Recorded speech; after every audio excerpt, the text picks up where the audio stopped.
What up, it's Ty 1822, back at it again with another AEW Dynamite review.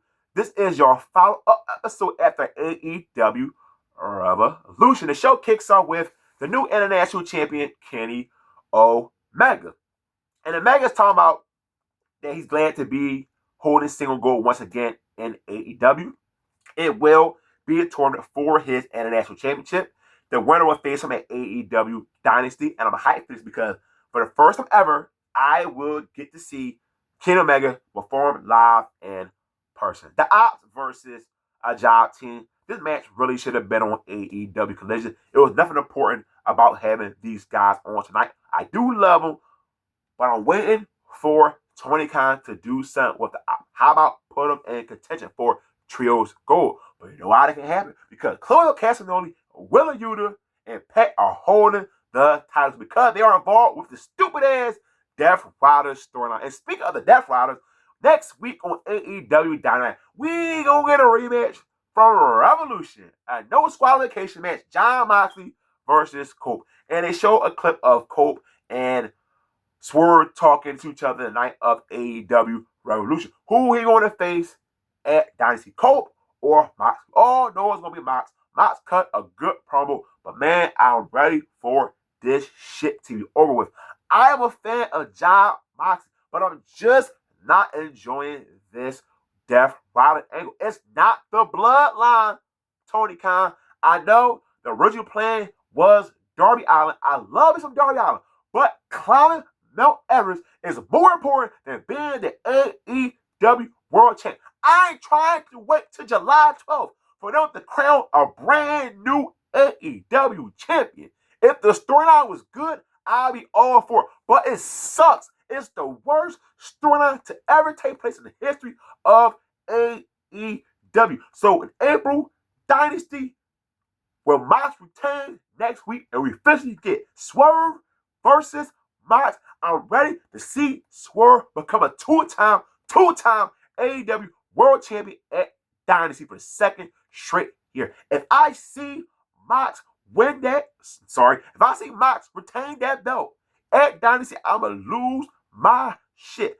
I ain't going to wait to come home and rant. I'm going to rant while I'm in the goddamn building. So, Tony Khan, please do the right thing and end this horrible-ass storyline, which is the Death Rider, and never, ever do another takeover storyline in AEW. Y'all can't book those type of storylines. Woo! Had a lot to get on my chest right there. Powerhouse Hobbs teams with Hologram versus Kalisto and Brian Cage. Another match I felt that should have been on AEW Collision. Now the match, it was cool. It had some botches here and there, but the crowd was into it. Hobbs and Hologram get the victory. I'm loving Powerhouse Hobbs as a babyface. I just can't wait for him to be in a important program. I want to see him in some pay-per-view matches. Timeless Toni Storm.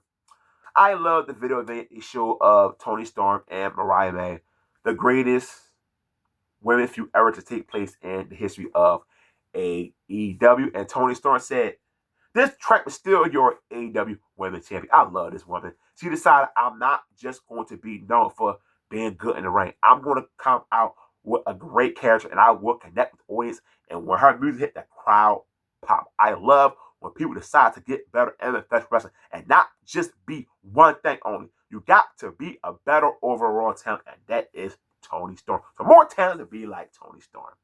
As our promo was done, we get Megan Bang attacking Toni Storm. Oh my God.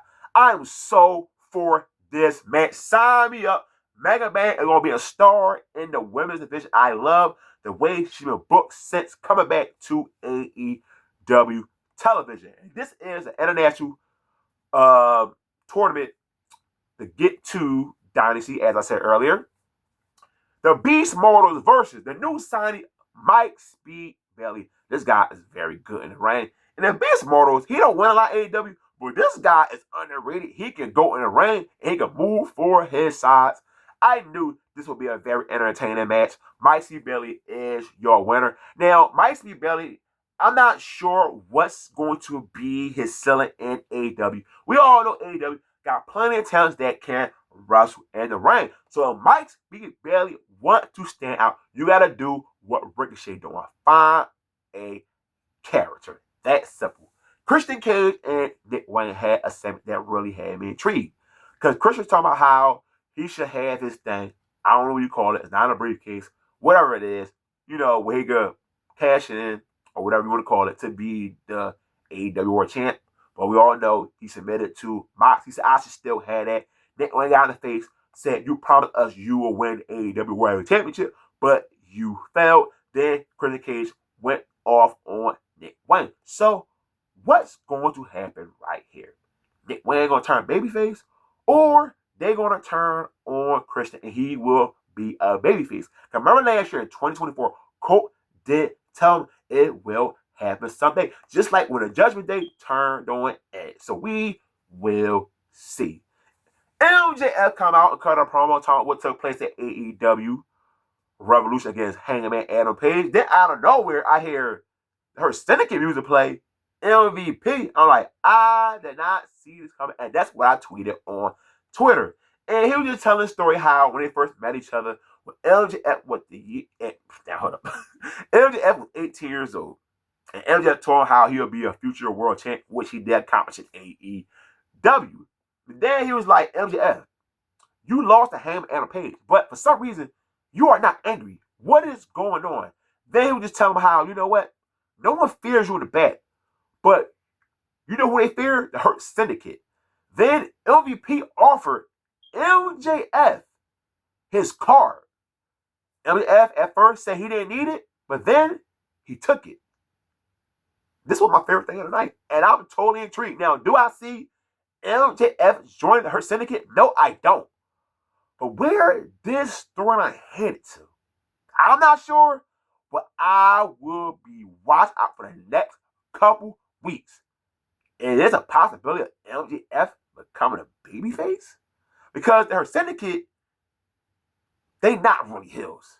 They give them babyface reactions. So I'm not sure where this is going to go. But hey, I'm going to sit back, relax, and just watch it play out. I believe Max Caster having these over challenges is one of the best things in AEW. Max Caster is underrated as a talent. I know a lot of you dislike him because of antics online, but Nakeshita did answer his challenge, squash Max Caster after he lost his NXT championship against Kenny Omega. Penelope Ford versus Willow Nightingale. This was a okay match, but Penelope Ford, my God, put more effort in your chair shot. Willow Nightingale get the victory. Chris Statlander come out to see Willow after Ford attacked her with that chair. And once again, Mega Man come out, gave Statlander a F5. I love that Tony Khan featured her twice tonight. This more like will just lead to a tag match next week on AEW Dynamite. CEO, CEO, CEO. Woo! My goodness. You can see the mark on her face after Momo Watanabe kicked the hell out of her at AEW Revolution during that stiff match.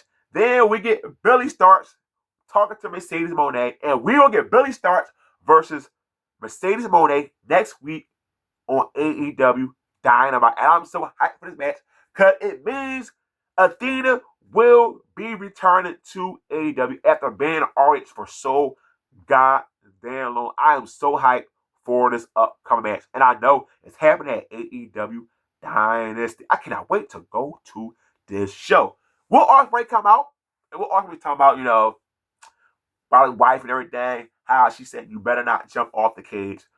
Will Ospreay is showing a lot of range. And I did not expect this guy to be this good of a promo. I really enjoyed the stuff he was talking about with Tony Schiavone. Then he said, it's time for me to put my hat in the AEW World Championship contention. And he looked at the sign for July 12th, which is AEW All in Texas. And he will enter the All Heart tournament. So now we know what the tournament is going to lead to is brain freeze. It will lead to someone going to AEW All in Texas to face whoever for the AEW World Heavyweight Champion. Hopefully it's not Jon Moxley. Then you got, Jay White backstage cutting a promo. And he's saying he want to be the AEW World Champion also. So more likely, Jay White will be in the AEW All Heart tournament. Then we get to no, I wasn't main event yet. I did like the segment between MJF and Hangman Page. I'm not sure it's over, but they're going back and forth about who's going to be the AEW World Champion.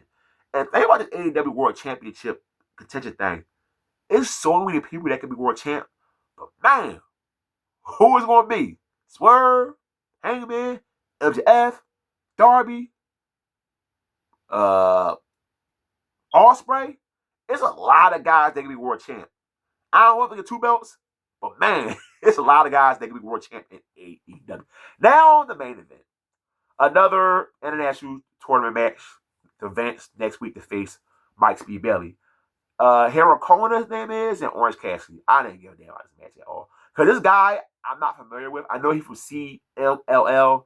I've seen him a couple times here and there, but I don't give a damn about this dude. I'm an Orange Cassidy fan, but come on, man.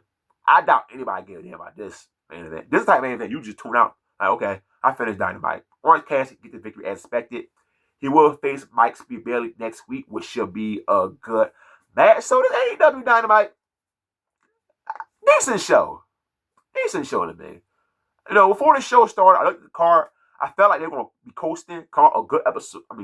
Come off a good pay-per-view. But, yeah. Like I said, the weakest one in recent weeks, but decent episode of Dynamite. So give me your thoughts on AEW Dynamite. I'll respond to everybody in the comment section as usual. Don't forget, hit the subscribe button. I'm out. Peace.